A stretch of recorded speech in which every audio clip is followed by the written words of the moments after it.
최근 러시아 중앙은행은 신흥국 인플레를 방치하면 2008년 금융위기가 재현될 가능성이 있다고 우려했습니다. 브라질의 경우 인플레가 9%까지 치솟으며 중앙은행이 기준금리를 3.25%포인트 올리기도 했는데요. 과연 신흥국 인플레가 증시를 흔들 수 있는 뇌관이 될까요? 우크라이나, 러시아, 인도 등 다른 신흥국들도 이런 물가 급등 및 기준금리 인상의 부담에 노출되어 있습니다.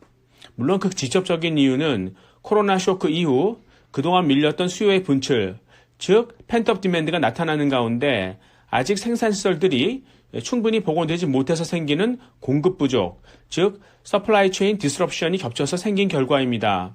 그래서 미국 유럽 중앙은행은 신흥국뿐 아니라 세계적으로 나타나는 지금의 인플레가 일시적이라고 주장합니다.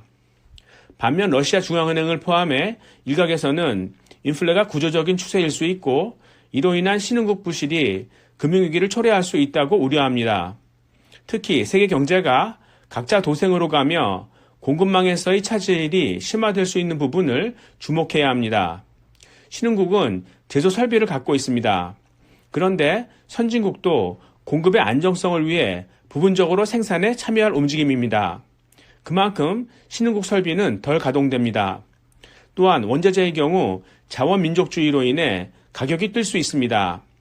신재생 전기를 운반하는 구리의 경우 칠레와 페루가 세계 생산량의 40%를 차지합니다. 알루미늄도 세계 생산량의 60%가 제련시설이 몰려있는 중국을 거치게 되어 있죠.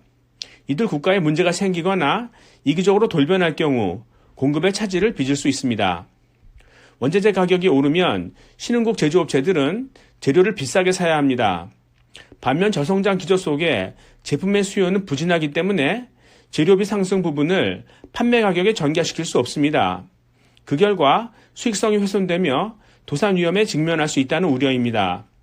과연 부존 자원이 부족한 가운데 생산시설만 갖고 있는 신흥국들의 도산이 찻잔 속의 태풍으로 끝날지 증시에 의미 있는 타격을 줄지는 가봐야 합니다.